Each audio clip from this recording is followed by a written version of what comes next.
Okay, my people, we have problem number 6. We're continuing on here, 6 through 10. And this problem here says find the area of this parallelogram. So in order to find the area of a parallelogram, we need to know the base and the height. Well, this appears to be the base. And what is that number? Well, it's the same as this number. It's 92. So make sure you know the properties of a parallelogram and understand that opposite sides are congruent. And we just need the height. Well, the height is not 28. The height is this length in here. That's the space between the distance between the two bases. Well, the next thing you got to notice is we have a 30, 60, 90 right shortcut.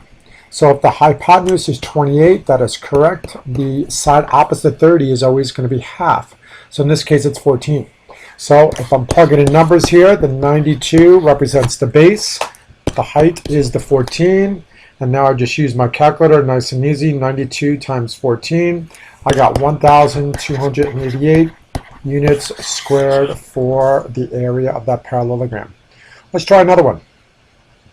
Well, in this case, we have to find the area of the largest triangle because I do see 3 triangles in here.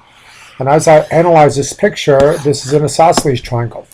Well, the area for any triangle is going to be 1/2 the base times the height. And so what is the base in this case? Well, the base is just going to be this number down in here. And where's the height going to be? Well, that's going to be this line in here. So what do we know so far? Well, it looks like I have 2 right triangles in here, 2 congruent right triangles on either side. And it looks like their hypotenuses are 85. We have this clue in here. This is going to be really helpful. The H doesn't stand for hypotenuse. The H here stands for the height. So the height of this triangle is 84. So let me plug in what I know about the height. That one's 84. So it looks like the only thing we have to find is this base in here. And so don't focus on both triangles at the same time. Focus on one of them, because if we know 2 sides of a triangle, we can use Pythagoras. So if I'm using Pythagoras correctly here, I'm going to go 85 squared minus 84 squared, and then I take the square root of that number. Turns out that's 13. Warning, the base is not 13. The base is actually 26 because it's 13 times 2. So altogether, what do? I go 84 times 1/2 times 26, and it turns out this area is 1,092 units squared. All right, let's take a look at number 8. Where is number 8? Where is it? It's right here. Okay, number 8, we want to find the area, again, the largest triangle. There's 3 triangles altogether, but the one I want is that one. So once again, we have to interpret this picture to find that base, and it looks like the height is going to be this line in here. Point out there these 2 triangles left and right. Hopefully you can notice that this triangle on the left here is actually a shortcut triangle. This is the 45-45 right shortcut. It's an isosceles right triangle. And the triangle on the right hand side here, that's a 30-60-90 triangle. Well, let me write down the area for a triangle in here, 1/2 the base times the height. And to do this, we just really need to know 2 numbers. The base we still don't know. The height we still don't know. Not much going on with this triangle over here on the right. I don't really know any of the sides so far.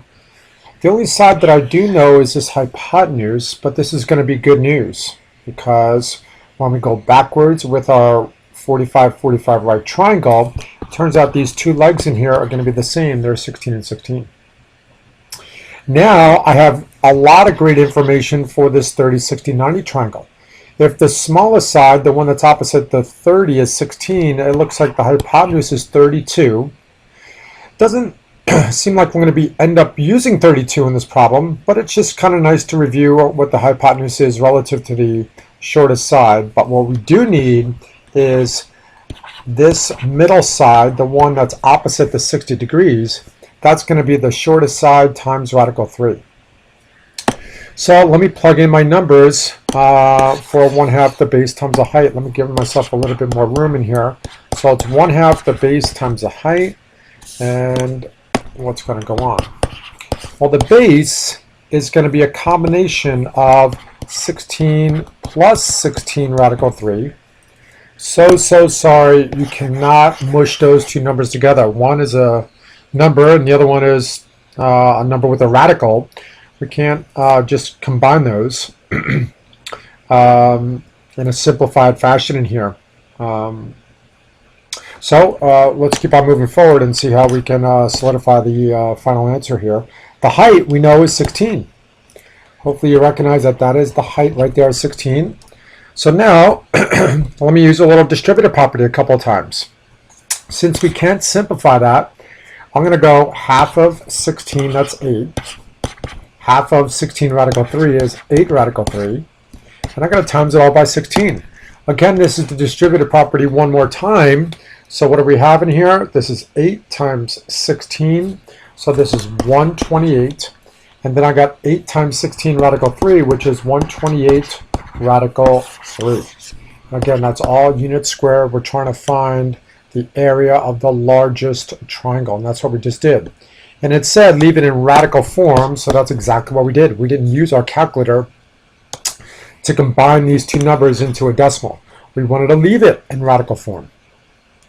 Now let's take a look at number 9. Whoop, no picture. What are we going to do? Let's draw, it says, find the area of an equilateral triangle with perimeter 24. Well, hopefully we know the properties of an equilateral triangle and what that looks like. And if the perimeter is 24, that implies every single side is 8. And once again, we want to leave in radical form. Well, the great news about this problem is we have a shortcut formula for equilateral triangles. All we do is take side squared times radical 3 and divide it by 4. So in this case, I have 8 squared, which is 64, times radical 3 divided by 4. Well, when I simplify this, and I want to leave it in radical form, 64 divided by 4 is 16 radical 3 units squared. It's really that simple. All right, nothing fancy about that one. Just be very aware of that shortcut formula whenever we have an equilateral triangle. You could have tried using 1/2 the base times the height, but it's just much longer to find the height in here. Not that long, but since you only needed a side for this formula here, just use the more efficient one.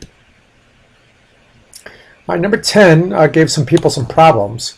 In this case, we're working backwards. It says the area of an equilateral triangle is 144 radical 3. So we just dealt with this formula here. The area is side squared radical 3 divided by 4. But in this case, we know the area. The area is 144 radical 3 equals side squared radical 3 all over 4.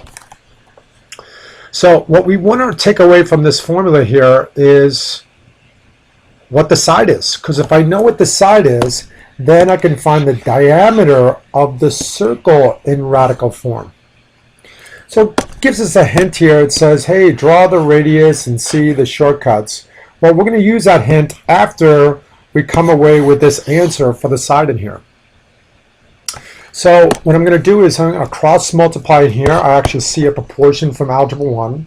So what I'm going to do is 144 times 4.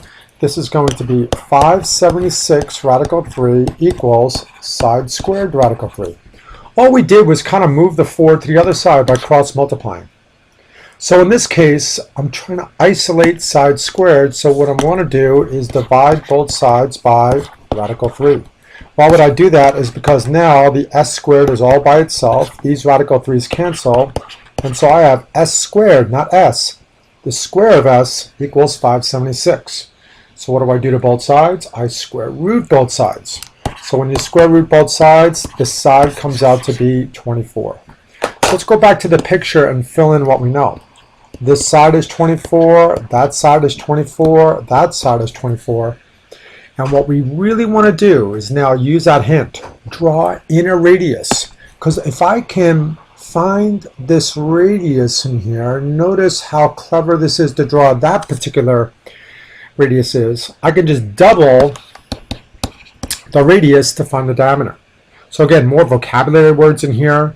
So now I still don't see a right triangle, but if you draw this apothem later on we learn that's the apothem. This is going to make a nice 30, 60, 90 shortcut. That's 30 degrees, that's 60 degrees, this comes to the this little blue line in here splits this 24 in half, so that's going to be 12 and 12. And so when we work backwards within this shortcut here, this 30, 60, 90 shortcut, it looks like we know the side opposite the 60.